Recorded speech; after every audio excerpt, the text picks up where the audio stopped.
Selama ini kamu pura-pura peduli pada anakku. Padahal nyatanya kamu ingin menyakitinya. Apa maumu? Uang? Perhatian? Atau apa? Assalamualaikum sahabat 1000 kisah nyata. Bayangkan, malam ulang tahun yang seharusnya penuh kebahagiaan, berubah menjadi tragedi menakutkan. Seorang pembantu miskin, yang selama ini bekerja dengan tulus, dituduh melakukan hal paling kejam kepada anak majikannya. Semua bukti mengarah padanya. Ia ditampar, dihina, bahkan hampir dibawa polisi. Tak ada satupun orang yang percaya padanya. Hingga akhirnya, sang anak bangun setelah perjuangan panjangnya, menatap semua orang, dan mengucapkan satu kalimat. Kalimat yang membuat seluruh rumah terdiam, dan mengubah segalanya. Selamat datang di cerita penuh air mata dan penyesalan ini.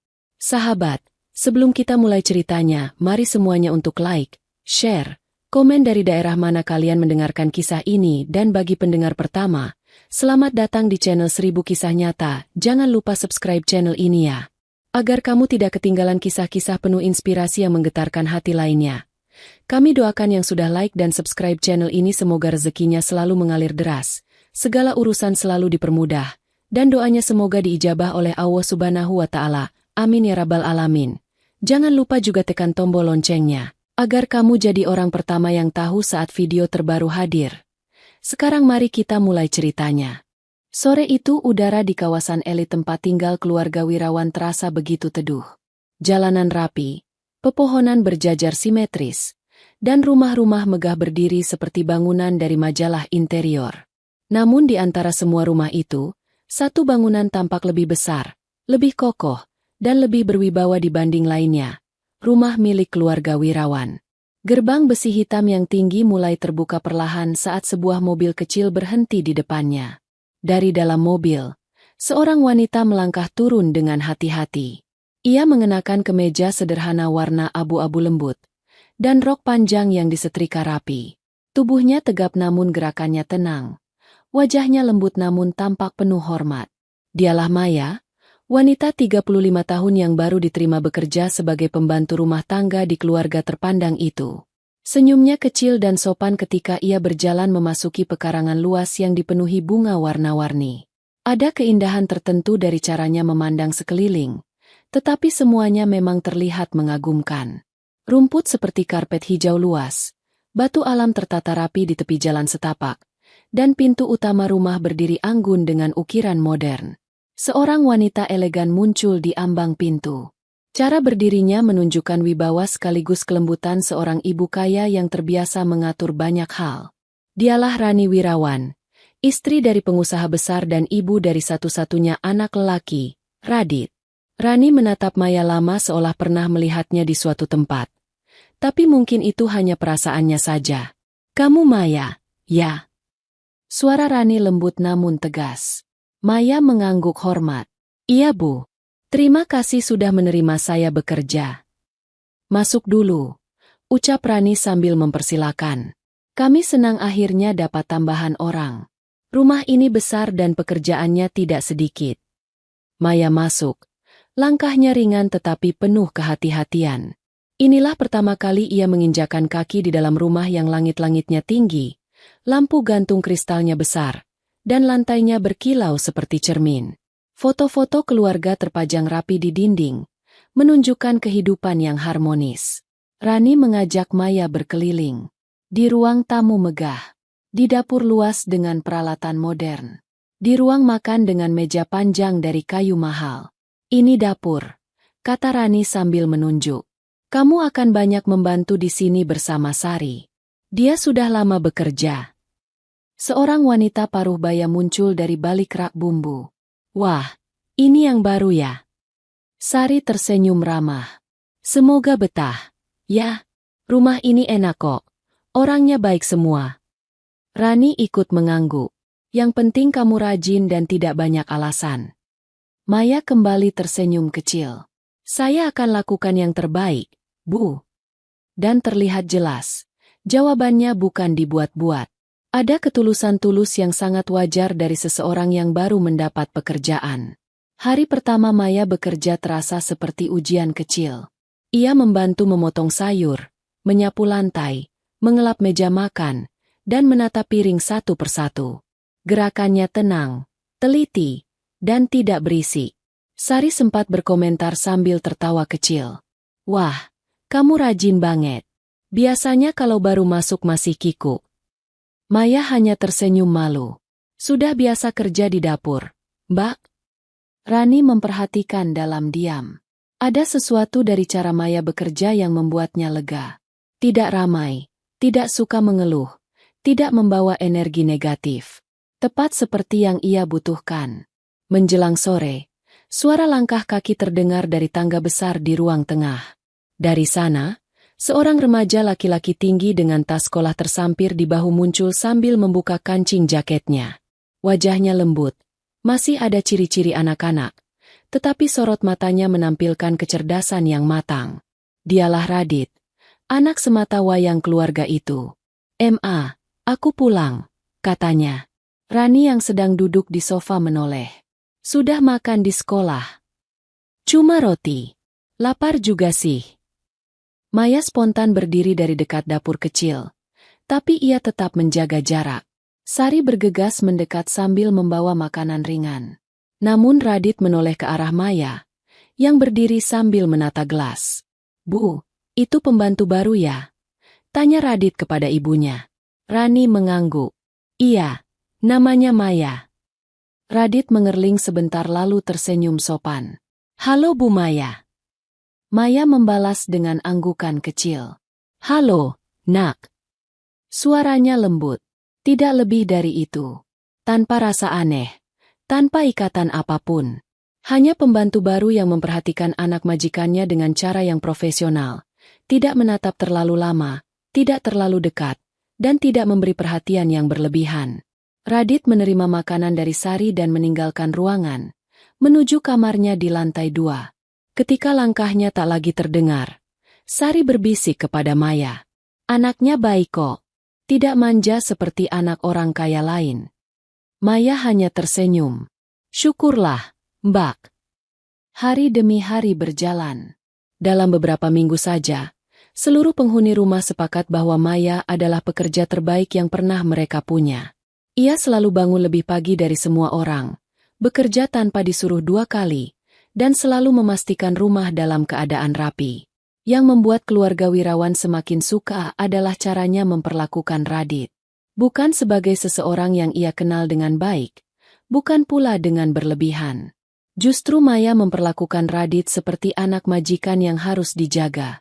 Penuh penghormatan, penuh sopan santun, dan secukupnya. Ia mengingatkan Radit makan, membuatkan minuman jika Radit terlihat lelah, dan membawakan handuk ketika Radit selesai olahraga. Semua terasa seperti pekerjaan seorang pembantu ideal. Rani sering berkata sambil tersenyum puas. "Enak ya punya pembantu yang rapi begini. Radit jadi lebih terurus, dan aku tenang kalau dia di rumah." Pak Wirawan pun beberapa kali memuji. "Jarang ada pembantu seperti ini. Kita harus pertahankan Maya." Sari pun mengakui. "Rajinnya kebangetan. Mungkin ini pembantu terbaik yang pernah kita punya." Dan Radit sendiri tidak pernah merasa keberatan dengan perhatian Maya. Ia justru merasa nyaman karena Maya tidak cerewet, tidak ikut campur, dan tidak memperlakukannya seperti anak kecil. Semua terasa baik, tenang, sempurna. Seolah Maya memang ditakdirkan bekerja di sana. Namun ketenangan itu mulai menunjukkan retakan kecil ketika suatu malam, Rani mengumumkan sesuatu saat makan malam. "Sebentar lagi ulang tahun Radit," katanya sambil tersenyum bangga. "Kita buat pesta besar tahun ini. Undang keluarga besar, teman-teman Radit, bahkan rekan bisnis Papa." Pak Wirawan mengangguk setuju. "Sudah lama kita tidak buat pesta besar. Tahun ini waktunya." Radit hanya mengangkat bahu. "Terserah Mama dan Papa." Sari terlihat paling bersemangat. "Wah, pesta besar itu banyak makanan. Seru nih." Maya hanya menunduk sopan sambil mengumpulkan piring.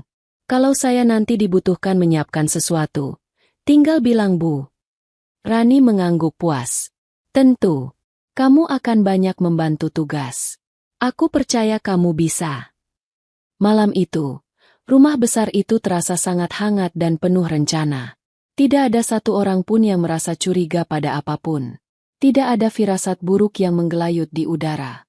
Namun tak ada yang tahu bahwa pesta ulang tahun itu, pesta yang tampak meriah dan penuh sukacita, akan menjadi titik awal dari bencana besar yang mengguncang seluruh keluarga Wirawan dan menghancurkan nama Maya dalam sekejap. Malam itu rumah keluarga Wirawan berubah menjadi tempat paling meriah di seluruh lingkungan elit tersebut. Lampu-lampu warna-warni dipasang di setiap sudut taman, meja panjang berisi makanan lezat berjejer rapi, dan musik lembut mengalun dari pengeras suara yang disusun profesional. Para tamu berdatangan dengan pakaian terbaik mereka, mengenakan parfum mahal, dan tersenyum lebar saat memasuki halaman. Foto-foto Radit terpajang di layar besar yang dipasang di tengah taman. Mulai dari foto kecilnya ketika masih balita sampai foto terbaru saat ia bermain basket di sekolah. Semua orang memuji betapa tampan Radit tumbuh, betapa baik keluarganya, dan betapa besar pesta ulang tahun kali ini. Di antara keramaian itu, Maya sibuk mondar-mandir membawa gelas, mengganti makanan yang mulai habis, mengantar minuman ke meja tamu, dan memastikan semua berjalan lancar. Tidak ada yang aneh dari caranya bekerja. Ia mengikuti perintah, tidak bicara banyak, dan selalu menjaga sikap. Bahkan Rani sempat berkata kepada salah satu kerabat, "Pembantu baruku itu cekatan sekali. Untung ada dia. Kalau tidak, aku pasti kerepotan di pesta besar ini." Kerabatnya mengangguk sambil melirik Maya dari jauh. Kelihatannya memang pekerja keras. Maya mendengar percakapan itu sambil menunduk. Tidak ada rasa lebih dari bangga kecil karena ia telah bekerja dengan baik. Sementara itu Radit menjadi pusat perhatian. Para sepupu, teman sekolah, dan keluarga besar berkerumun mengelilinginya. Semua tertawa, bersorak, dan mengucapkan selamat. Radit sendiri kelihatan malu-malu, tetapi ia menikmati suasana. Saat jam menunjukkan pukul 8 malam, Rani berdiri di depan mikrofon dan memanggil semua tamu untuk berkumpul. "Terima kasih sudah datang. Malam ini kita merayakan ulang tahun anak kami satu-satunya, Raditya." Tamu-tamu bertepuk tangan. Radit berdiri di samping ibunya, tersenyum kecil. Saat itulah Sari mendekat kepada Maya yang sedang membawa nampan kosong. "Maya, tolong buatkan jus segar lagi. Yang jeruk ya." Banyak tamu minta. "Iya, Mbak." Maya segera menuju dapur. Ia tidak tahu bahwa langkah kecil itu akan mengubah seluruh hidupnya malam itu juga. Dapur rumah dihiasi cahaya putih terang. Tidak ada orang lain di sana ketika Maya masuk. Ia mencuci tangan, mengambil jeruk segar dari lemari pendingin, lalu memotongnya satu persatu. Gerakannya pelan namun teliti, seperti ia mengerjakan tugas yang sudah biasa dikerjakannya dalam beberapa minggu terakhir. Ia memeras jeruk, menyaringnya, lalu menuangkannya ke beberapa gelas transparan. Tidak ada sesuatu yang mencurigakan di sana. Tidak ada botol lain, tidak ada bubuk aneh, tidak ada gerakan mencurigakan. Semuanya sederhana dan wajar. Setelah itu ia membawa gelas-gelas itu keluar. Masih tersisa beberapa di dapur. Itu untuk Radit nanti, melewati lorong kecil yang mengarah kembali ke taman pesta. Suara tamu yang berbahagia terdengar semakin keras ketika ia mendekat. Di dekat panggung kecil, Radit sedang berbicara dengan salah satu temannya. Maya menghampirinya dan menyodorkan gelas yang baru dia ambil dari dapur. "Ini jusnya, Nak," katanya sopan. Radit menerima tanpa curiga. "Terima kasih, Bu." Ia meneguknya dalam beberapa detik saja, karena tenggorokannya kering setelah lama bercakap-cakap dengan banyak orang. Maya lalu berjalan pergi, kembali ke meja hidangan untuk membantu Sari. Semua berjalan seperti biasa. Sampai tiba-tiba, gelas yang baru diletakkan Radit bergetar. Radit memegang dadanya. Napasnya menjadi cepat dan tersengal. Seorang sepupunya menoleh.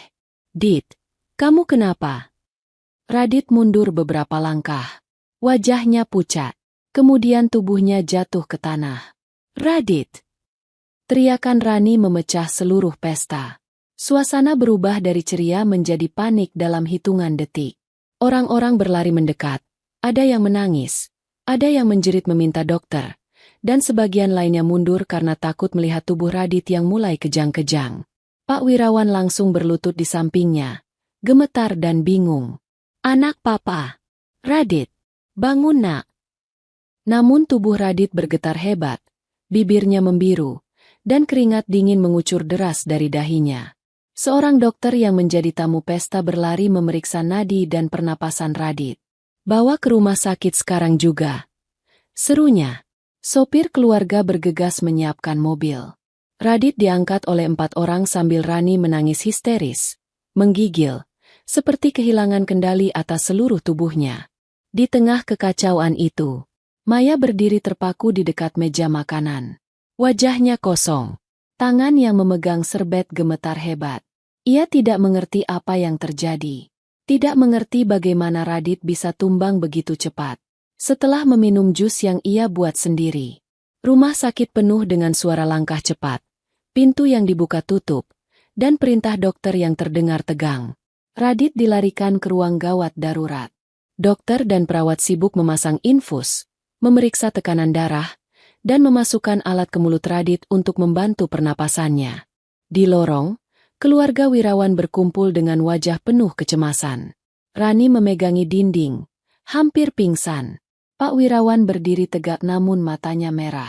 Beberapa menit berlalu seperti jam. Akhirnya dokter keluar dengan wajah serius. "Kami menemukan zat kimia asing dalam tubuh Raditya." Keluarga besar spontan berseru kaget. Dokter melanjutkan. "Gejalanya mengarah pada reaksi racun. Kami tidak bisa memastikan racunnya apa, tapi penyebabnya masuk lewat sesuatu yang ia konsumsi sebelum pingsan." Ruangan lorong itu seketika menjadi gelap bagi Rani. Ia mundur beberapa langkah, menutup mulutnya. Kemudian, seseorang berseru keras. Tadi dia cuma minum jus. Jus yang dibawa pembantu baru itu. Semua orang langsung menoleh. Semua mata mengarah kepada Maya, yang berdiri di sudut lorong dengan tangan yang saling menggenggam dan tubuh yang bergetar hebat. "Maya!" Rani berlari menghampirinya. Tanpa memberi Maya kesempatan bicara, sebuah tamparan keras mendarat di pipinya. "Apa yang kamu lakukan kepada anakku?" Tamparan itu terdengar begitu keras hingga beberapa perawat berhenti menatap. Maya mendongak, kaget dan ketakutan. Saya tidak tahu, Bu. Saya hanya..." "Berani-beraninya kamu meracuni anak kami," teriak Pak Wirawan sampai urat lehernya menegang. "Pak, Bu, saya tidak..." Maya mencoba bicara, tapi suaranya hancur oleh tangis. Seorang kerabat Radit menunjuk Maya sambil berteriak. CCTV dapur memperlihatkan dia sendirian saat buat jus itu. Siapa lagi kalau bukan dia? Dia memang sering memperhatikan Radit dengan cara aneh. Seru yang lain. Sejak awal aku sudah curiga. Satu lagi menambahkan. Suara-suara itu menumpuk, membentuk tuduhan yang berat. Rani bahkan gemetar saking marahnya. "Polisi! Panggil polisi!" Seru ayah Radit. 2 perawat mencoba menenangkan, tetapi keluarga besar terlalu kalut. Maya hanya bisa menangis. Tubuhnya melemah, dunia seakan berputar. Ia tak pernah menyangka, malam yang penuh tawa dan cahaya, akan berubah menjadi mimpi buruk, yang menjeratnya tanpa ampun. Lorong rumah sakit malam itu menjadi saksi dari ketegangan yang belum pernah dirasakan keluarga Wirawan sebelumnya. Dindingnya yang putih dingin memantulkan suara tangis, teriakan, dan tuduhan yang masih menggema. Lampu-lampu neon memberikan cahaya pucat yang tidak menenangkan siapapun. Orang-orang mulai menjauh dari kerumunan karena suasana yang terlalu menekan. Di tengah kekacauan itu semua, Maya berdiri dengan tubuh lemas. Kedua tangannya saling menggenggam erat untuk menahan gemetar. Pipi kirinya memerah akibat tamparan Rani, tetapi bukan itu yang paling menyakitkan. Yang paling menusuk adalah tatapan semua orang yang menikam ke arahnya seakan dirinya adalah monster berbahaya. Pak Wirawan menunjuk ke wajah Maya dengan suara yang hampir pecah karena kemarahan. "Kamu bilang kamu ingin dia baik? Itu alasan paling menjijikan yang pernah aku dengar." Rani menahan lengan suaminya agar tidak melangkah terlalu dekat.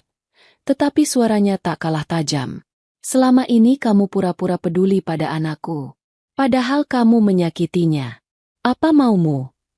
Uang? Perhatian? Atau apa? Maya menggeleng keras. Air mata membasahi dagunya. Saya tidak ingin mencelakai Radit. Demi Allah, saya tidak ingin apapun. Segala yang ia katakan justru membuat keluarga semakin yakin bahwa semua sikap baik Maya selama ini hanyalah topeng. Beberapa kerabat mulai bergumam keras, memastikan suara mereka terdengar.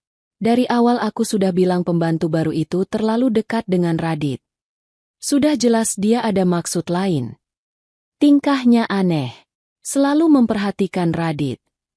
Saya lihat sendiri dia sering berdiri dekat Radit seperti orang yang punya obsesi. Kata, obsesi, itu menjadi pemicu. Rani menutup mulutnya sambil menahan isak. Ayah Radit memalingkan wajah, menahan emosi yang semakin mendidih. Perawat rumah sakit yang sejak tadi mengawasi akhirnya mendekat dan berbicara dengan suara lembut namun tegas. Bu, Pak, kami paham kalian sedang panik, tapi mohon jangan membuat keributan.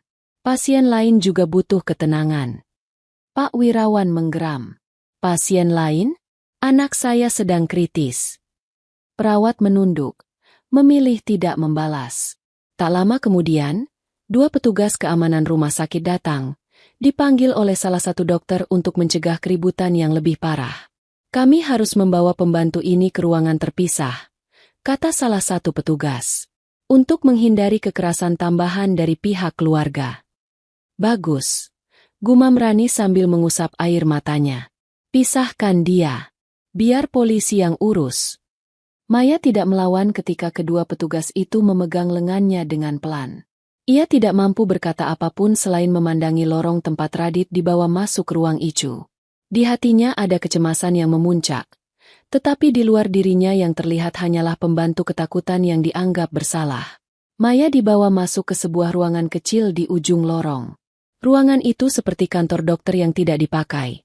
Ada meja, kursi, beberapa berkas, dan lampu redup yang membuat suasana semakin terasa seperti penjara. Pintu ditutup. Kunci diputar. Maya terduduk di kursi tanpa tenaga. Allah, bisiknya lirih. Saya tidak lakukan apapun. Saya tidak. Tangis itu bukan hanya karena dituduh. Ada rasa takut lain yang jauh lebih besar di dalam dadanya sejak kejadian tadi. Rasa takut akan sesuatu yang belum berani ia ucapkan. Waktu berjalan lambat, seperti jam rusak. Maya memeluk dirinya sendiri, menatap lantai tanpa fokus. Sesekali ia berdiri, berjalan mondar-mandir, lalu kembali duduk. Suara detak jam di ruangan kecil itu terdengar seperti suara palu yang memukul kepalanya berkali-kali. Tiba-tiba terdengar langkah kaki terburu-buru di lorong. Pasien kritis. Siapkan ruang tambahan. Suara seorang perawat masuk samar ke dalam ruangannya. Itu Radit. Tubuh Maya refleks bangkit. Nafasnya memburu. Radit. Nak. Suaranya lirih, seakan memanggil seseorang yang tidak bisa ia jangkau. Langkah-langkah itu semakin jelas. Perawat lain berkata keras. Kita butuh dokter anestesi sekarang. Darah Maya seperti berhenti mengalir. Ia mendorong kursi, berjalan ke pintu, mengetuk pelan. Saya minta bicara. Tolong. Tidak ada yang menyahut. Ia mengetuk lagi, lebih keras. Tolong, saya mohon. Tolong beri saya bicara. Masih tidak ada jawaban. Hingga tiba-tiba suara seorang dokter terdengar di lorong. Kita sudah menemukan zat kimia asing dalam tubuh pasien. Tidak tahu dari mana. Tapi reaksinya sangat ganas. Maya membeku. Itu tidak mungkin. Saya mohon. Tangannya bergetar di atas gagang pintu. Periksa lagi. Itu pasti bukan racun. Dan kali ini ia mengetuk pintu lebih keras. Hampir memukul. Buka pintunya. Saya harus bicara. Petugas keamanan yang mendengar itu mendekat. Ada apa? Maya membalikkan badan. Wajahnya kacau oleh air mata. Saya tahu sesuatu. Saya tahu sesuatu tentang kondisi Radit. Jangan bohong, ujar petugas kasar. Saya tidak bohong. Teriaknya. Suaranya nyaris patah. Radit alergi bahan pengawet sintetis. Dia tidak boleh konsumsi apapun yang mengandung pengawet. Tolong cek lagi. Tolong periksa jus kemasannya. Itu bukan racun. Petugas itu terdiam. Sementara dari ujung koridor, dua perawat yang sedang lewat spontan berhenti.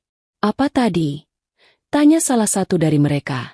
Maya memandang mereka putus asa. Alergi itu sudah terjadi sejak dia bayi, tapi mungkin orang rumahnya tidak ingat. Tolong cek, tolong. Kedua perawat itu saling pandang.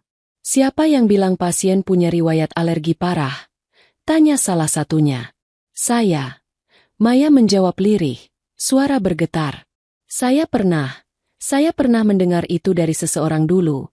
Tolong saja cek. Perawat yang lebih tua mengangguk kecil. Kita laporkan ke dokter jaga. Ini penting. Mereka segera bergegas. Namun petugas keamanan memandang Maya dengan tatapan keras. Keteranganmu akan kami catat. Tapi kamu tetap harus menunggu polisi datang. Maya menunduk. Terserah. Asal mereka periksa Radit dulu. Ia kembali duduk. Ini salahnya langsung ambil jus yang sudah siap.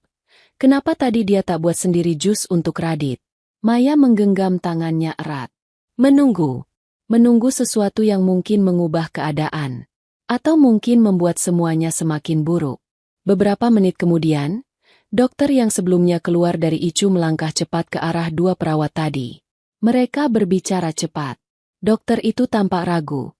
Lalu wajahnya berubah serius. Bayi? Riwayat alergi sejak bayi. Suaranya terdengar hingga ke ruang tempat Maya ditahan. Perawat mengangguk. Pembantu itu bilang begitu. Tidak ada dalam catatan. Orang tuanya juga tidak tahu. Tidak, dok. Dokter itu menatap pintu ICU. Kemudian, ia memutuskan sesuatu. Periksa ulang laboratorium. Cek kandungan pengawet sintetis. Fokus di bahan yang biasa ada dalam jus kemasan murah. Perawat segera bergerak. Tanda-tanda kecil perubahan mulai terlihat. Namun sementara dokter dan perawat bergerak, di luar ruangan tempat Maya ditahan, keluarga besar Wirawan semakin gelisah. Kapan polisi datang? Ia harus segera ditangkap. Tidak boleh dibiarkan pergi. Rani duduk di kursi dengan wajah kosong, tetapi matanya merah penuh dendam dan ketakutan. Pak Wirawan mondar-mandir seperti singa terluka. Ketegangan itu terus membesar. Dan di tengah semua itu, Maya menunggu tanpa tahu apakah kata-katanya barusan didengar serius. Atau hanya akan dianggap kebohongan tambahan dari seorang pembantu yang dicurigai. Di luar jendela lorong, malam semakin pekat. Rumah sakit terasa seperti labirin hawa dingin. Dan nasib Maya menggantung di antara tuduhan. Dan satu kebenaran kecil yang mulai bergerak pelan di ruang pemeriksaan. Jam-jam panjang itu berjalan seperti mimpi buruk tanpa akhir. Setelah dokter menerima laporan tentang kemungkinan alergi bahan pengawet sintetis, ia langsung memerintahkan pemeriksaan ulang laboratorium. Namun tetap saja, bagi keluarga besar Wirawan, semua itu tidak mengubah apapun. Mereka sudah menancapkan satu kesimpulan di kepala mereka. Pelakunya adalah Maya. Tak peduli apapun yang Maya katakan. Tak peduli apapun hasil pemeriksaan laboratorium. Di lorong rumah sakit, ketegangan semakin menebal. Setiap detik terasa panas meski AC rumah sakit bekerja maksimal. Jam dinding bergerak pelan. Namun setiap ketukan jarum terdengar seperti memukul dada seluruh keluarga yang menunggu di sana. Rani duduk di kursi dengan wajah sembab. Kedua tangannya saling menggenggam erat hingga buku jarinya memutih. Ia tidak berbicara sejak terakhir kali menampar Maya. Seolah suara apapun yang keluar dari mulutnya hanya akan pecah menjadi tangis. Pak Wirawan berdiri tegap. Namun dari matanya yang merah tampak jelas ia sedang berperang dengan ketakutan dan amarah. Beberapa polisi sudah tiba di rumah sakit. Mereka tidak langsung menahan Maya karena kondisi masih belum jelas. Tetapi mereka berdiri di dekat pintu ICU seperti menunggu perintah selanjutnya. Sementara itu, Maya Yang duduk di ruangan kecil itu membuatnya merasa seperti seorang penjahat berbahaya. Ia merapatkan lutut, duduk membungkuk, menunduk dalam diam. Sesekali air matanya jatuh tanpa suara. Allah, tolong selamatkan dia. Kalimat itu keluar dari bibirnya nyaris tanpa napas. Waktu perlahan merayap. 4 jam berlalu. Lalu 5 jam. Lalu 10. Hingga akhirnya, setelah hampir 16 jam Radit tidak sadar, suara gaduh kecil terdengar di lorong. Ada pergerakan detak jantungnya. Panggil dokter jaga. Awas, buka jalannya. Langkah-langkah cepat bergema. Dokter-dokter berlarian. Suara monitor Icu berubah ritme. Keluarga besar spontan berdiri. Rani menutup mulutnya. Pak Wirawan seperti kehilangan tenaga. Maya mendongak. Tangannya yang terikat terangkat sedikit. Radit. 2 petugas keamanan masuk. Kami harus membawa Anda ke ruang Icu. Jangan melawan. Maya menggeleng kecil. Kenapa saya melawan? Saya hanya ingin tahu keadaannya. Ia bangkit. Meski lututnya hampir roboh karena tegang. Pintu Icu terbuka. Ruangan dingin dengan cahaya putih menyilaukan menyambut semua orang yang masuk.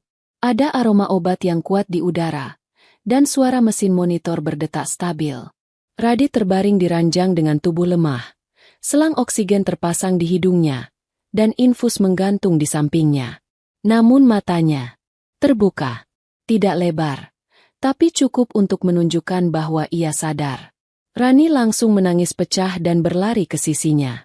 Radit, nak, Mama di sini. Pak Wirawan memegang lengan putranya dari sisi lain. Suaranya bergetar. Papa di sini. Kamu kuat. Nak, kamu kuat. Keluarga besar memanjang di belakang mereka. Beberapa berdoa pelan. Beberapa masih sibuk bergumam menuduh Maya. Para polisi berdiri di sisi pintu. Dokter mendekat sambil memeriksa kondisi Radit. Radit, kamu bisa dengar suara saya? Tanya dokter lembut. Radit mengerjap. Pelan. Berat. Tapi sadar. Bagus. Dokter mengangguk kecil. Kami butuh kamu menjawab sesuatu nanti. Pelan saja. Polisi kemudian melangkah maju. Kami perlu memverifikasi siapa yang memberi minuman terakhir kepada korban. Rani menoleh cepat. Tatapannya penuh kebencian. Jangan tanya apapun sebelum anak saya siap. Namun polisi tetap harus menjalankan prosedur. Maaf Bu, ini penting. Dan saat itu, petugas keamanan mendorong Maya masuk ke kamar Icu. Tangan terikat, kepala menunduk, air mata jatuh satu-satu ke lantai. Semua mata memandangnya dengan jijik, kebencian, dan kemarahan. Seorang kerabat Radit berbisik. Bagus, biar Radit lihat sendiri siapa yang racun dia. Rani tidak membantah. Pak Wirawan tidak menoleh. Semua orang sudah meyakini satu hal. Maya adalah pelaku. Dokter memberi isyarat agar ruangan lebih tenang. Monitor detak jantung berdetak pelan namun stabil. Ayah Radit mengambil napas panjang, menahan getaran di suaranya, lalu bertanya dengan lembut. Nak, siapa yang membuatmu seperti ini? Ruangan sunyi. Tidak ada suara lain selain mesin monitor.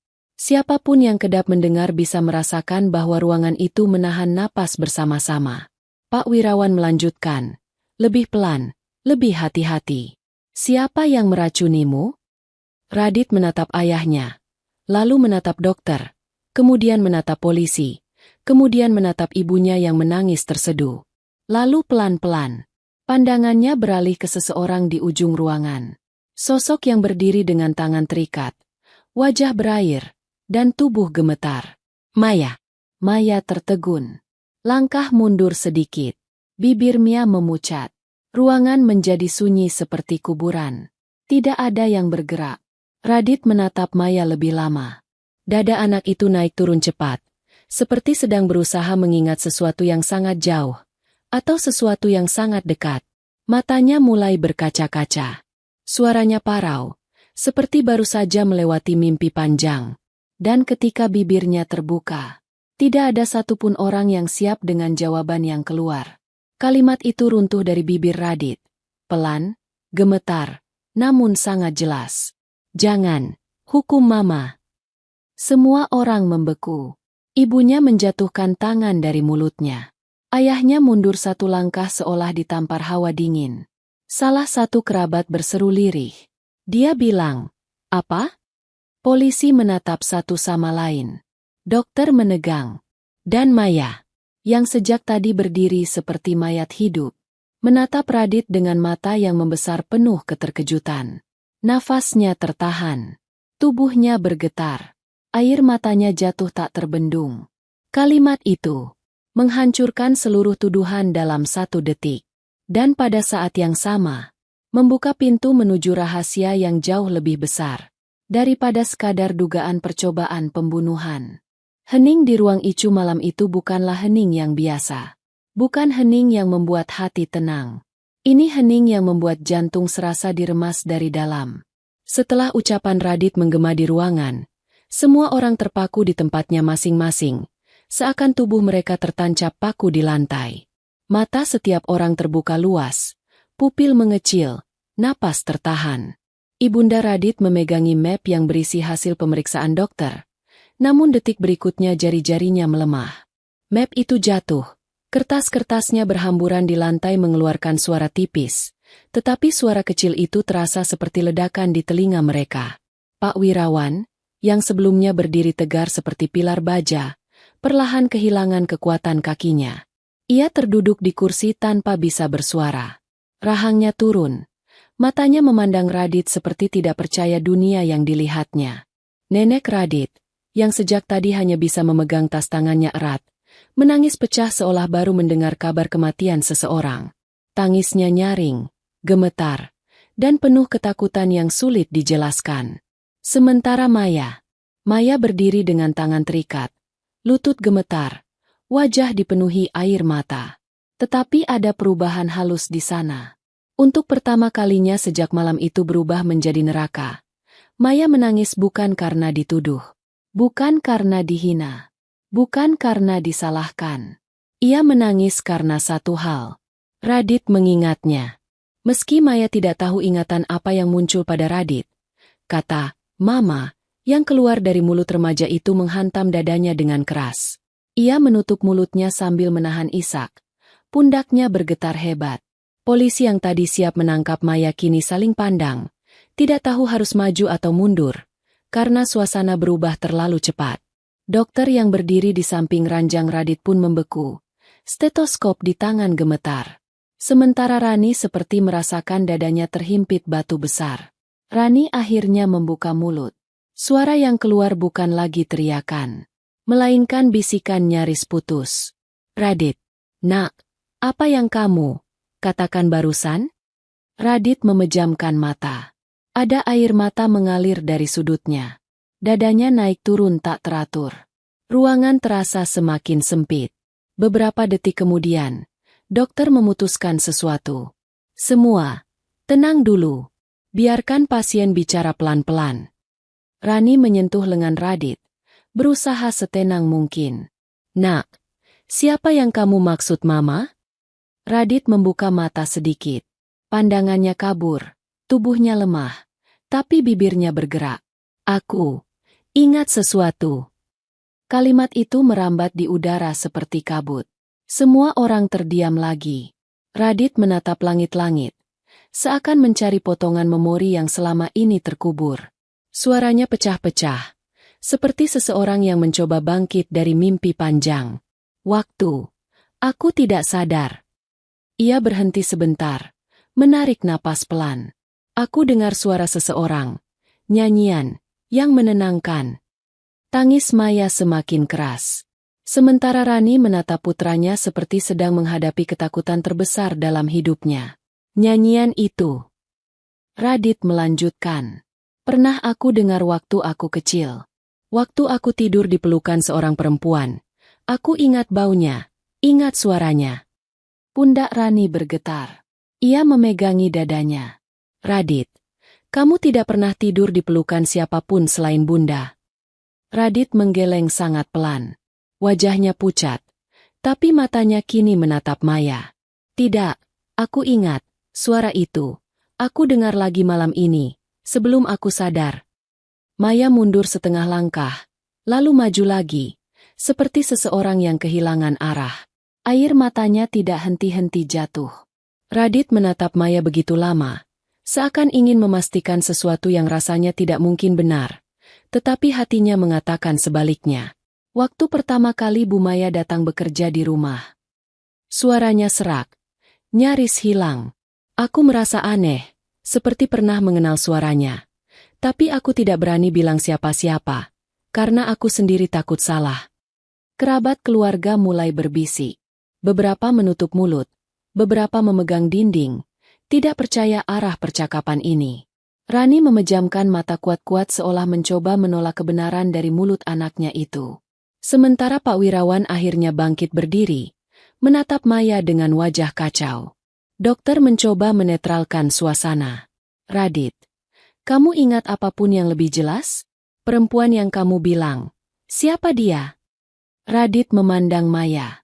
Hening panjang. Hening yang membuat seluruh dunia seperti berhenti berputar. Kemudian, dengan suara paling jujur yang pernah keluar dari mulut remaja itu. Dia, aku rasa, dia Mama. Suara tangisan pecah dari semua sisi ruangan. Nenek Radit roboh menangis histeris. Rani menutup wajahnya dengan kedua tangan. Tubuhnya lunglai. Pak Wirawan terpegang meja samping, kehilangan seluruh kekuatan. Polisi langsung menurunkan tangan mereka dari sabuk holster. Lupa bahwa beberapa menit lalu mereka siap menangkap Maya. Dokter melangkah mundur, menatap Maya dengan kaget. Dan Maya, seolah seluruh beban hidupnya runtuh sekaligus. Namun diganti sesuatu yang jauh lebih berat. Ia jatuh berlutut, menangis memeluk tangannya yang terikat. Radit. Suaranya pecah. Maafkan, Mama. Ia berkata, Mama, bukan dengan suara keras. Bukan dengan kebanggaan. Tetapi dengan kerendahan hati seorang wanita yang terlalu sering kalah dari hidup. Radit mengangkat tangan lemah dan berusaha meraihnya. Mama, jangan hukum Mama. Jangan, mereka salah paham. Semua orang di ruangan itu melihat adegan yang tidak seharusnya mereka lihat. Sebuah rahasia besar, yang selama bertahun-tahun ditutup rapat. Akhirnya pecah begitu saja oleh satu kalimat sederhana. Dunia keluarga Wirawan runtuh malam itu. Seluruh isi ruangan kehilangan pijakan. Dan inilah awal dari jawaban. Tentang kenapa, bagaimana, dan sejak kapan Maya memiliki hubungan lebih dalam dengan Radit. Lebih dalam dari sekadar pembantu rumah. Malam itu setelah ucapan Radit mengguncang seluruh bangsal Icu, wajah Maya dipenuhi air mata yang jatuh deras tanpa henti. Namun justru saat seluruh keluarga terdiam, dunia di kepala Maya mulai membuka pintunya. Pintu yang sudah dikunci rapat selama bertahun-tahun karena terlalu menyakitkan untuk diingat. Tatapan Maya kosong. Namun matanya perlahan menjauh dari momen yang ada di ruangan itu. Menembus waktu. Menembus luka lama.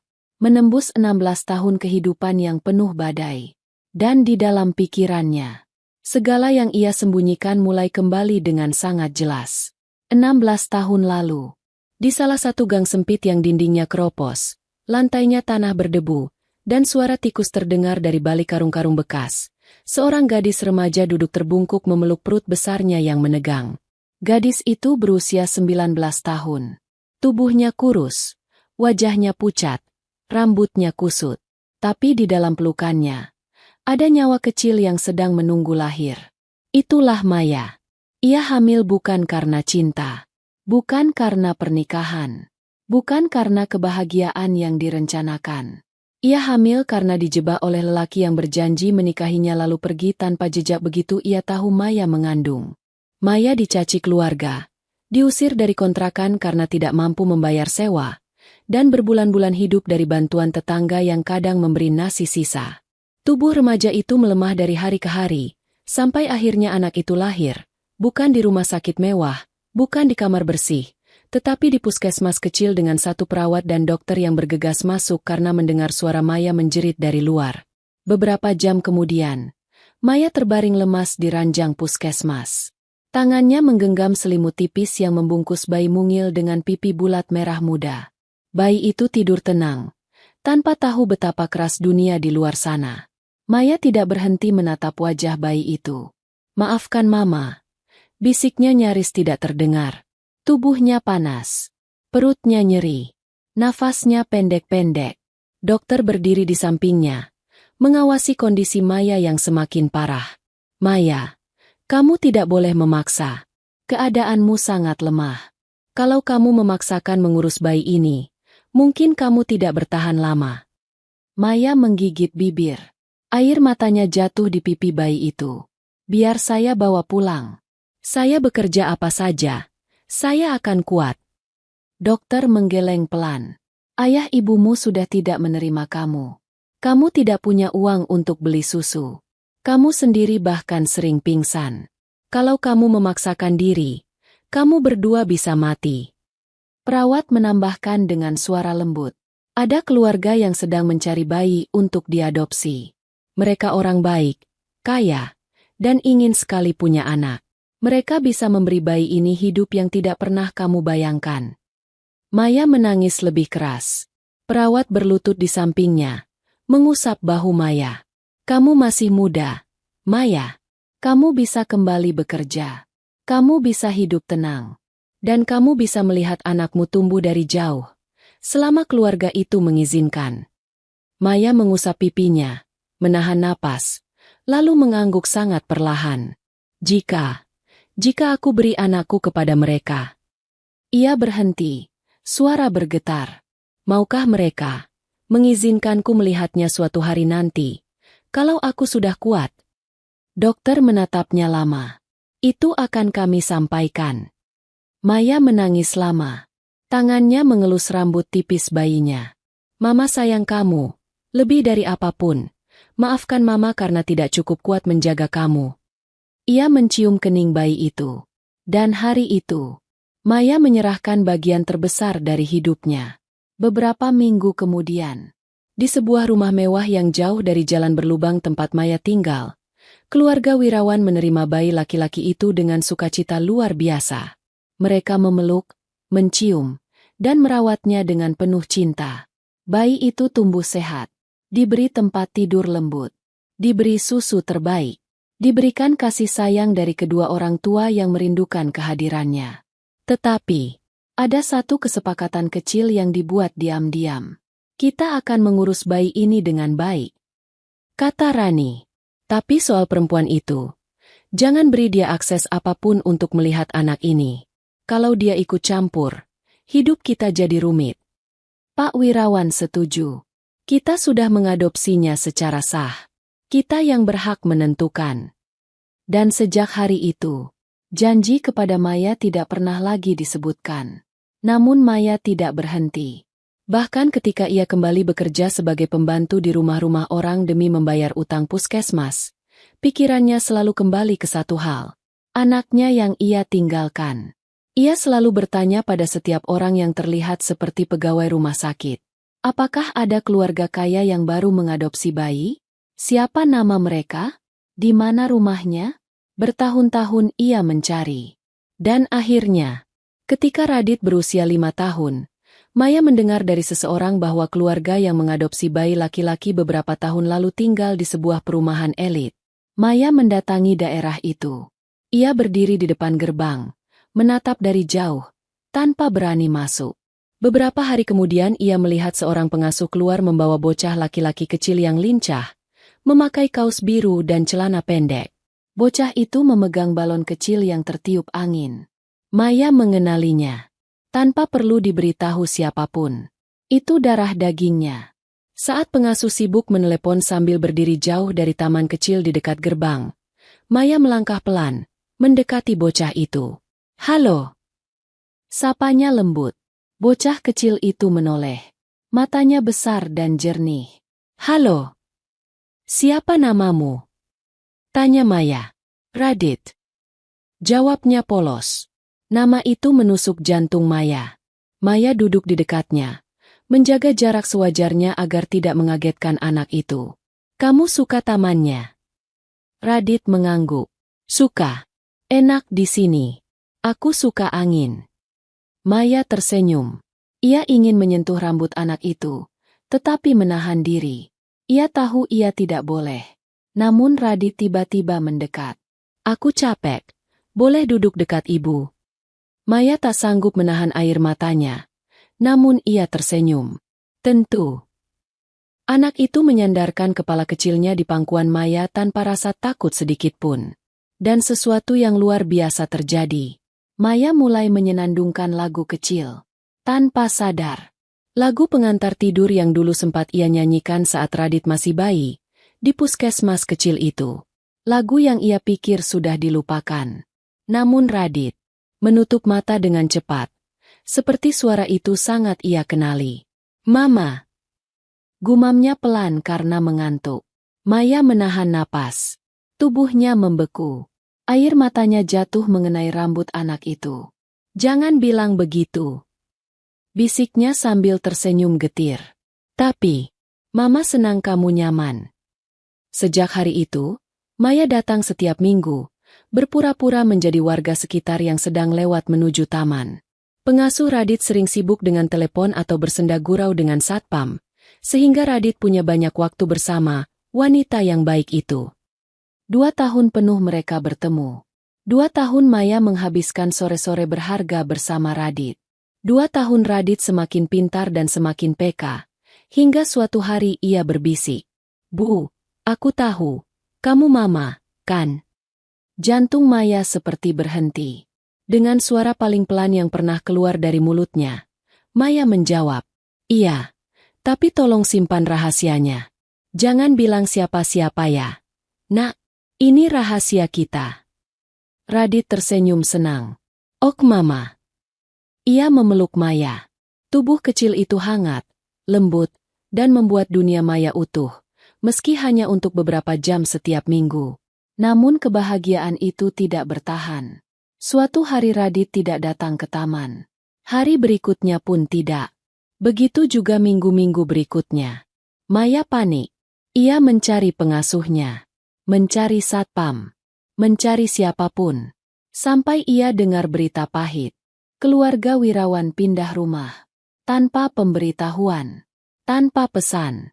Tanpa jejak. Maya mendatangi rumah lama mereka. Rumput sudah dipotong. Pagar terkunci. Tidak ada siapa-siapa. 2 tahun hubungan itu lenyap dalam satu malam. Dan sejak hari itu, Maya menjadi bayangan yang terus mencari. Kini, kembali ke ruang Icu. Maya menatap Radit yang terbaring lemah namun sadar. Ia tidak tahu apakah Radit mengingat semua detail masa kecil itu. Ia tidak tahu apakah Radit hanya mengingat suaranya. Ia tidak tahu seberapa besar yang kembali ke kepala anak itu. Namun satu hal jelas. Masa lalu yang terkubur selama 16 tahun. Akhirnya bangkit kembali malam itu. Setelah seluruh kenangan masa kecil Radit terbuka, Maya berdiri di ujung ranjang Icu dengan wajah rusak oleh tangis. Air matanya tidak berhenti mengalir. Tetapi di balik itu semua, ada sesuatu yang lebih dalam. Sesuatu yang tidak satupun orang di ruangan itu tahu. Perjalanan panjang dan menyakitkan yang membawa Maya kembali ke Radit. Namun malam itu, ketika Radit memanggilnya, Mama, setiap luka yang selama ini Maya simpan diam-diam mulai menuntut untuk diceritakan. Dan cerita itu tidak dimulai dari taman tempat mereka pernah bertemu. Cerita itu dimulai di hari ketika Maya kehilangan Radit untuk kedua kalinya. Waktu itu, Radit baru berusia 7 tahun. Sudah 2 tahun Maya dan Radit bertemu diam-diam di taman kecil dekat perumahan elit tempat keluarga Wirawan tinggal. 2 tahun bersenandung lembut, 2 tahun berbagi biskuit murah, 2 tahun Radit memanggilnya, Mama, dengan senyuman polos dan mata jernih yang tidak tahu apa-apa soal rumitnya dunia orang dewasa. Dan 2 tahun adalah waktu yang cukup untuk membuat cinta Maya tumbuh makin kuat. Tetapi suatu sore yang seharusnya terasa biasa, Maya duduk di bangku taman sambil menatap jalan masuk perumahan. Radit biasanya datang bersama pengasuhnya setiap pukul 4. Maya sudah datang sejak pukul 3. Tidak sabar menunggu seperti anak-anak menunggu kembang api. Waktu berjalan. Setengah jam berlalu. 1 jam. Hingga 2 jam. Radit tidak datang. Maya mulai gelisah. Ia berdiri, melangkah ke pintu gerbang perumahan. Satpam mengenal wajah Maya karena ia sering lewat. "Pak, Radit tidak keluar hari ini?" tanya Maya, berusaha terdengar biasa. Satpam mengangkat bahu. "Hari ini? Saya tidak lihat bu pengasuhnya. Tidak ada anak yang keluar, Mbak." Maya tersenyum kaku. "Oh begitu. Mungkin besok ya Pak." Ia pulang sore itu dengan langkah yang berat namun masih penuh harapan. Besoknya ia datang lagi. Radit tidak datang. Hari berikutnya juga tidak. Seminggu berlalu. 10 hari. 2 minggu. Maya mulai ketakutan. Ia tidak bisa duduk diam. Ia mulai menunggu di luar pagar, memperhatikan setiap mobil yang keluar masuk. Sampai suatu pagi, ia memberanikan diri mendatangi rumah besar tempat Radit tinggal. Pagar tertutup rapat. Tidak ada suara dari dalam. Tidak ada anak kecil tertawa di halaman seperti biasanya. Maya mengetuk pintu depan rumah itu. Tidak ada yang menjawab. Tetangganya yang sedang menyiram tanaman menoleh. "Kamu cari keluarga Wirawan?" Maya mendekat. "Iya, Bu. Mereka. Kemana ya?" Wanita itu menatap Maya penuh simpati. 2 minggu lalu. Mendadak sekali. Semua barangnya diangkut malam-malam. Katanya pindah ke rumah yang lebih besar. Saya tidak tahu di mana. Maya mundur selangkah. "Tidak. Mungkin pindah sementara." Wanita itu menggeleng. "Tidak, Mbak. Mereka pindah selamanya. Rumah ini mau dijual." Dunia Maya runtuh saat itu. Ia menutup mulutnya, bahunya bergetar, dan ia berbalik sambil berusaha tidak jatuh. Langkahnya limbung. Seakan semua udara di bumi menghilang dalam satu tarikan napas. Rumah itu kosong. Taman itu sepi. Tidak ada Radit. Tidak ada tempat untuk mencari. Janji yang pernah dikatakan keluarga itu. Janji untuk memberi Maya kesempatan melihat anaknya suatu hari. Hancur seperti debu. Maya duduk di halte bus selama lebih dari 1 jam sambil menangis tanpa suara. Hanya sesekali ia menarik napas dalam, lalu menunduk dan menangis lagi. Orang-orang lewat tanpa tahu bahwa wanita itu kehilangan sesuatu yang tidak bisa dibeli kembali. Mulai hari itu, Maya menjalani hidup seperti orang yang kehilangan arah. Bertahun-tahun waktu berjalan. Maya berpindah-pindah pekerjaan, dari pembantu harian, pencuci piring restoran, hingga buruh laundry. Ia tidak pernah tinggal lama di satu tempat karena tubuhnya sering sakit, tetapi setiap bulan, tanpa satu pun terlewat, ia menyisihkan uang untuk mencari informasi tentang keluarga Wirawan. 3 tahun ia mencari tanpa hasil. 6 tahun ia mencari nama keluarga Wirawan di dokumen publik. Lalu 9 tahun ia menandai setiap berita bisnis dan iklan properti yang menyebut nama keluarga itu. Hingga suatu hari, ketika ia sedang bekerja membersihkan rumah seorang wanita kaya, ia tidak sengaja mendengar percakapan di televisi. Koran bisnis sedang menyiarkan berita tentang peningkatan pendapatan salah satu perusahaan properti besar milik keluarga Wirawan. Dan alamat kantor perusahaan itu terpampang jelas. Maya hampir menjatuhkan ember yang ia pegang. Ia pergi ke kantor itu setelah bekerja. Ia berdiri lama di lobi, tidak berani bertanya. Hanya memperhatikan nama Wirawan di papan nama besar perusahaan. Baru di hari ketiga ia memberanikan diri mendekat ke resepsionis. "Maaf, keluarga Wirawan, mereka tinggal di mana sekarang?" Petugas itu menatapnya bingung.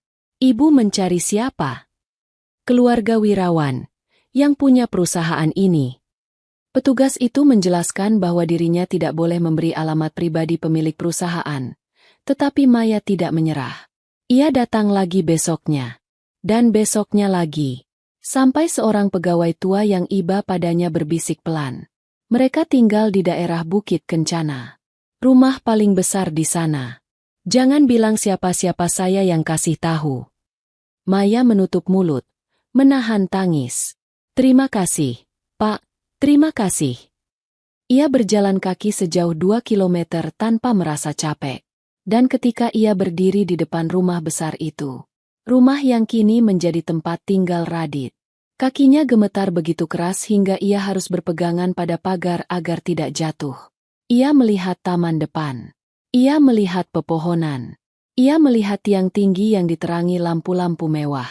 Tetapi yang paling membuatnya tidak bisa bernapas adalah ketika ia melihat seorang remaja lelaki pulang sekolah, membuka pagar, dan masuk ke halaman rumah. Radit sudah besar. Wajahnya berubah banyak. Tetapi Maya mengenalinya. Ia berdiri jauh dari gerbang, menutupi wajah dengan jilbab agar tidak terlihat, dan menangis. Akhirnya, Mama menemukan kamu lagi. Beberapa hari kemudian, Maya nekat melamar pekerjaan sebagai pembantu di rumah itu. Ia mengubah nada bicara, berpakaian sangat sederhana, dan menghapus semua tanda-tanda bahwa ia pernah mengenal keluarga itu. Ia tidak berharap diterima. Namun entah kebetulan atau takdir, Rani menyukai cara Maya berbicara dan ketenangannya. 3 hari setelah wawancara, Maya resmi bekerja di rumah Radit. Namun Radit, yang sudah berusia 15 tahun, pastinya tidak mengingat apapun darinya. Ia hanya melihat Maya sebagai pembantu biasa. Radit waktu itu masih berusia 7 tahun ketika mereka terakhir bertemu. Kenangan usia segitu mudah memudar seperti embun pagi. Maya tidak kecewa. Ia tidak meminta Radit mengingatnya. Ia tidak meminta apapun selain bisa melihat anak itu tumbuh, walau dari jauh. Dan selama beberapa minggu bekerja, Maya tidak pernah sekalipun menyentuh atau memperlakukan Radit secara berlebihan. Semua yang ia lakukan hanyalah ketulusan wajar seorang pembantu yang baik. Ia ingin melindunginya, menjaga kesehatannya, memastikan anak itu aman. Tetapi ia tidak pernah menyangka bahwa sebuah kesalahan kecil yang begitu ia sesali sekarang akan membuat seluruh rumah itu memusuhinya. Jus malam pesta itu bukan mengandung racun. Bukan ulah Maya. Suplemen kesehatan yang dibeli Bibi Radit secara online ternyata mengandung pengawet sintetis berbahaya yang memicu alergi berat Radit. Alergi yang hanya pernah terjadi saat ia bayi, dan yang tidak seorang pun di keluarga Wirawan ingat. Bahan itu masuk dalam minuman Radit karena Bibi itu tanpa sadar mencampurkan suplemen itu ke dalam minuman lain yang ada di dapur. Tidak ada yang tahu. Tidak ada yang curiga. Dan kebetulan paling tragis adalah Maya yang membawa jus itu keluar terakhir. Kebetulan yang hampir menghancurkan hidupnya. Kebetulan yang membuat seluruh keluarga membencinya. Kebetulan yang membuat polisi ingin menangkapnya. Tetapi malam ini, di ICU, kebetulan itu berubah menjadi awal terbongkarnya kebenaran. Dokter keluar dari ruang pemeriksaan tambahan dengan berkas di tangan. Ia tidak langsung bicara. Wajahnya tegang, seolah ia sedang memikirkan cara paling halus untuk menyampaikan sesuatu yang berat. Bibi Radit, perempuan yang sejak awal paling vokal ingin Maya ditangkap, mulai gelisah. Ia menggenggam tas kecilnya kuat-kuat. Tubuhnya gemetar. Dan sebelum dokter mengucapkan apapun, tiba-tiba ia menangis pecah. Semua menoleh. Aku harus bilang sesuatu. Suara Bibi itu bergetar, nyaris tidak terdengar. Tidak ada seorang pun yang menyela. Tidak ada yang bergerak. Ia menelan ludah, napasnya sesak, lalu berkata dengan mata membesar ketakutan. Jus itu, jus yang Radit minum. Aku yang menambahkan suplemen itu. Ruang ICU serentak membeku. Aku beli suplemen itu dari temanku. Katanya bagus untuk stamina. Aku hanya ingin Radit kuat di pesta ulang tahunnya. Aku tidak tahu kalau itu berbahaya. Tangannya menutupi wajahnya sambil menangis keras. Tubuhnya hampir jatuh kalau suaminya tidak memeganginya. Ibu Maya, dia cuma meletakkan jusnya di dapur. Suaranya patah. Aku yang memasukkannya ke dalam jus itu. Bukan dia, bukan Maya. Ayah Radit terbelalak. Ibu Radit berdiri terhuyung. Kerabat lain menutup mulut masing-masing. Syok tak bisa berkata apapun. Maya hanya berdiri di sudut ruangan dengan kedua tangan terlipat di depan. Wajahnya masih dipenuhi bekas air mata. Ia tidak berkata apapun. Tidak membalas. Tidak menuding. Ia hanya memandang Radit melalui kaca ruang ICU dengan mata yang kembali merah oleh harapan. Dan tepat ketika Bibi itu menangis terseduh-seduh, dokter akhirnya membuka mulutnya, memperjelas semuanya. Dari hasil pemeriksaan ulang, benar, katanya pelan. Tidak ada racun apapun. Reaksi tubuh Radit dipicu oleh senyawa pengawet sintetis yang ada dalam suplemen tersebut. Beberapa orang langsung menutup wajahnya dengan kedua tangan. Rasa bersalah menggulung mereka seperti badai. Polisi yang berdiri sejak tadi akhirnya angkat bicara. Dengan ini, kami menyatakan bahwa Maya tidak bersalah. Beliau bebas. Bibir Radit langsung jatuh berlutut sambil menangis makin keras. Bahu perempuan itu berguncang-guncang. Suaranya pecah. Maya, maafkan aku. Aku tidak tahu. Aku tidak tahu. Wajahnya pucat pasi. Ia ingin bicara. Namun suara yang keluar hanya lirih. Aku tidak tahu itu berbahaya. Tidak ada yang menanggapi. Namun Maya tetap diam. Bukan karena marah. Bukan karena sakit hati. Tetapi karena hanya ada satu hal yang dipikirkan Maya detik itu. Radit. Anaknya yang selama 15 tahun hanya bisa ia lihat dari jauh. Ruangan Icu malam itu berubah drastis. Semula penuh teriakan, amarah, dan tuduhan. Kini dipenuhi suara isak dan penyesalan yang tidak bisa dicegah siapapun. Fokus semua orang hanya pada satu sosok. Maya. Maya berdiri kaku. Kabel pengikat di pergelangan tangannya sudah dipotong. Namun ia tidak bergerak. Matanya menatap Radit yang terbaring di ranjang dengan kepala sedikit miring ke arahnya. Radit mengangkat tangan kanannya pelan-pelan. Gerakan kecil itu seperti memanggil seluruh jiwa Maya. Mama! Suara itu pecah, namun jelas. Maya berjalan pelan, sangat pelan, seakan setiap langkahnya bisa membuat mimpi itu lenyap. Ia berhenti tepat di sisi ranjang. Tangan Radit yang kurus dan penuh selang itu kini terulur ke arahnya. Dan tanpa bisa menahan diri lagi, Maya memeluk Radit. Bukan pelukan pembantu kepada majikan. Bukan pelukan orang asing kepada anak majikan kaya. Itu pelukan seorang ibu. Yang 15 tahun menunggu melihat anaknya tumbuh. 15 tahun memendam rindu. 15 tahun hidup dengan luka yang tidak dia tunjukkan pada siapapun. Radit menangis di bahu Maya. Tangannya yang lemah menggenggam baju Maya erat-erat seakan tidak ingin dilepaskan lagi. Jangan, pergi lagi, ucap Radit lirih, tersengal. Aku sudah cukup kehilangan. Maya menggigit bibir keras-keras. Agar tidak meraung. Agar tidak hancur.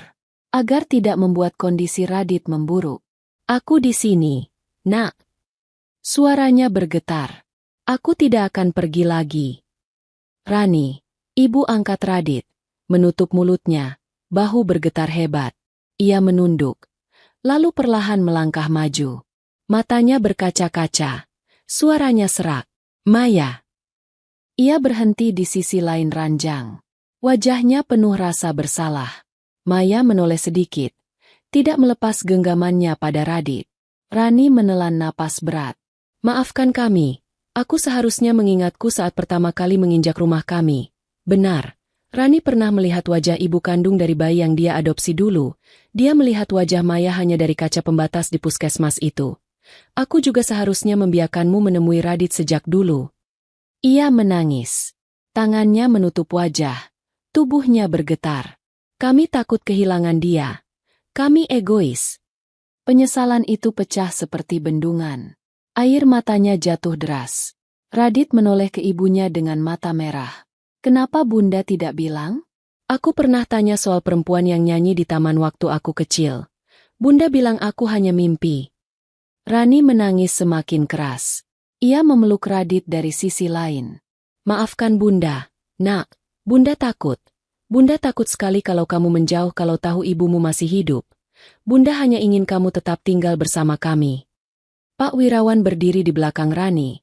Wajahnya keras namun matanya menyimpan rasa bersalah yang sama besar. Ia akhirnya bicara. Kami bersalah pada kalian berdua. Pada Radit. Dan pada Maya. Di sudut ruangan, polisi memasukkan kembali alatnya ke tas. Bu Maya sudah tidak bersalah.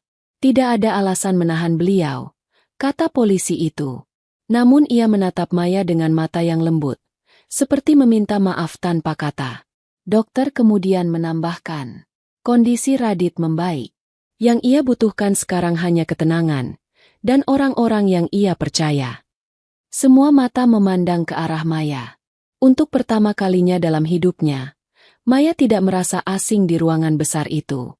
Radit, yang masih memeluk Maya, mengusap air matanya dengan punggung tangan. "Mama, Maya, Mama, jangan pergi lagi." Maya mengecup kening Radit. Sesuatu yang selama bertahun-tahun ia bayangkan namun tidak pernah berani lakukan. "Tidak, Nak, Mama ada di sini. Mama tidak akan pergi lagi." Radit tersenyum sedikit. Lemah, namun paling tulus. Di belakang mereka, Rani memegang lengan Maya. Dengan suara yang tidak lagi mengandung kemarahan, Rani berkata, "Kalau kamu mau, tinggal bersama kami. Bukan sebagai pembantu, bukan sebagai orang luar, tapi sebagai Ibu Radit." Maya terdiam. Air matanya turun semakin deras. Dunia yang dulu merampas anaknya, kini justru membuka pintu untuk mengembalikannya. Pak Wirawan mengangguk pelan. "Kami paham kalau kamu butuh waktu. Tapi kami ingin menebus kesalahan kami selama ini." Dalam ruangan icu itu, sesuatu yang tak pernah dibayangkan terjadi. Bukan hanya Radit dan Maya yang bersatu kembali, tapi seluruh keluarga Wirawan pelan-pelan mulai menyadari betapa salahnya mereka selama ini. Dan malam itu menjadi malam pertama, di mana Radit akhirnya memeluk dua sosok ibu. Ibu yang melahirkannya, dan ibu yang membesarkannya. Tanpa kebohongan, tanpa rahasia, tanpa jarak. Untuk pertama kalinya, semuanya terasa benar. Sore itu, rumah besar keluarga Wirawan terasa berbeda. Matahari yang biasanya memantulkan kilau hangat dari kaca-kaca besar tampak redup, seolah ikut menahan napas. Di ruang tengah, suasana dipenuhi keheningan yang aneh, bukan keheningan damai, melainkan keheningan yang perlahan merambat seperti bayangan panjang di dinding. Maya baru saja membantu Radit duduk di sofa empuk ruang keluarga. Tubuh Radit masih lemah, tetapi wajahnya sedikit lebih segar. Maya duduk di sampingnya, memastikan selimut menutup kaki Radit dengan benar. Setiap gerakan kecil Maya sekarang mengandung kasih sayang yang sudah tertahan belasan tahun.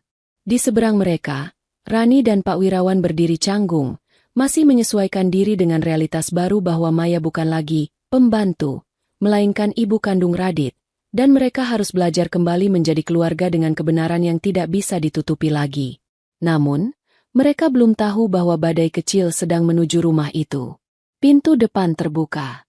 Seorang gadis remaja, usia sekitar 16 tahun, masuk sambil menendang sepatunya kasar. Wajahnya cantik, rambut panjang tergerai rapi, pakaian mahal, namun ekspresi wajahnya menunjukkan amarah besar. Dialah Arya, sepupu Radit, putri dari bibi yang membeli suplemen penyebab alergi itu. Ibu Arya berjalan di belakangnya dengan wajah panik. "Arya, dengar dulu penjelasan Mama. Jangan masuk sambil marah begitu." "Tidak mau."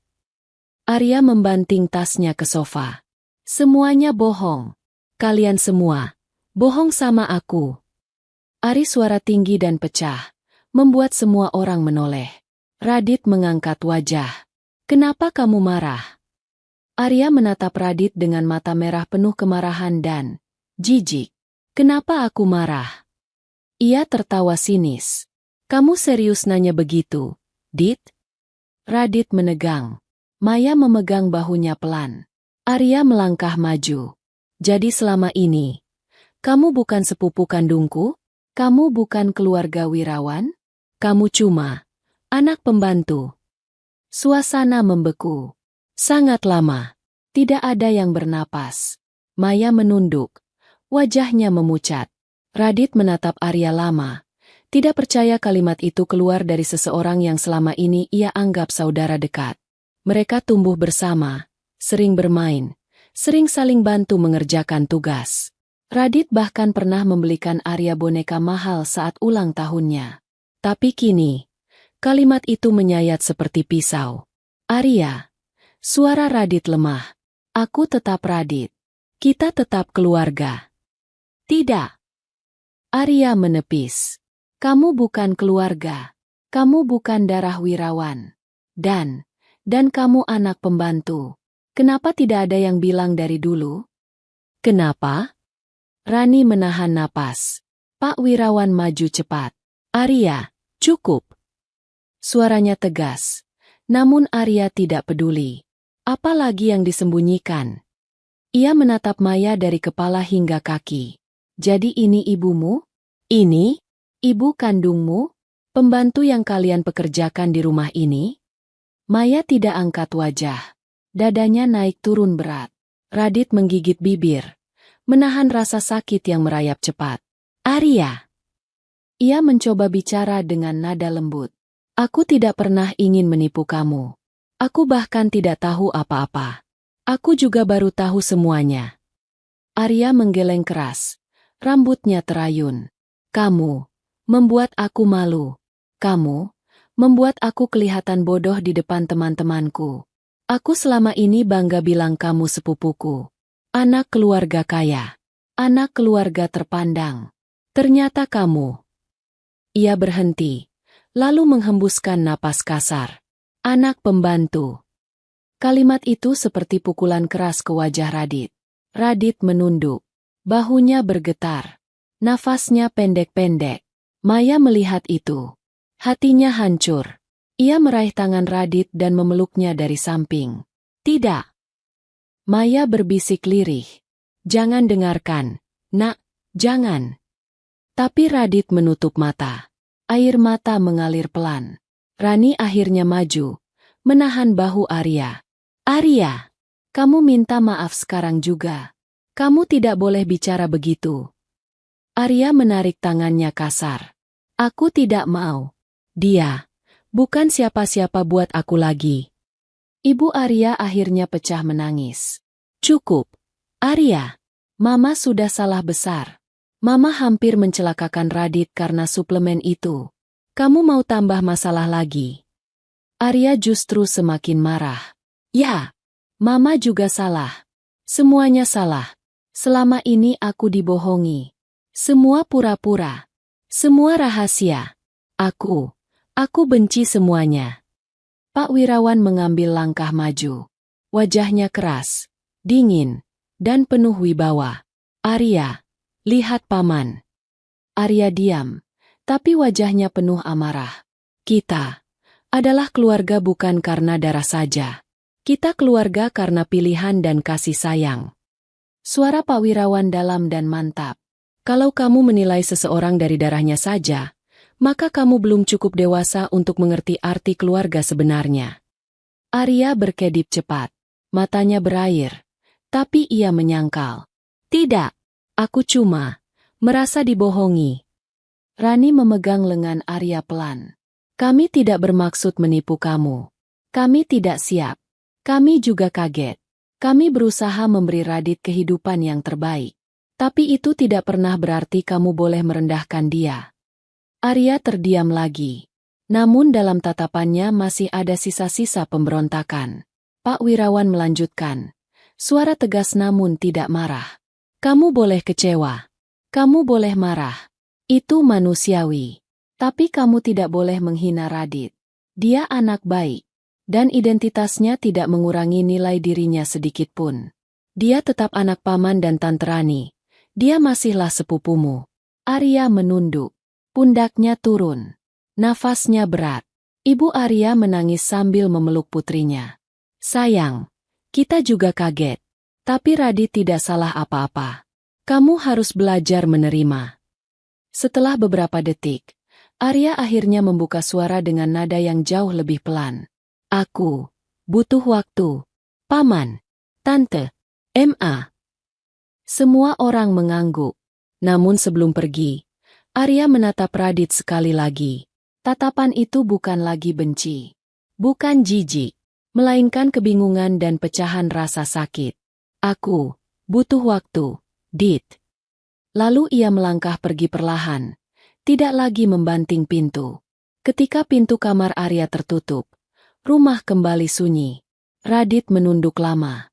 Maya mengusap punggungnya pelan. Maafkan dia, Nak. Dia hanya terkejut. Dia tidak benar-benar membencimu.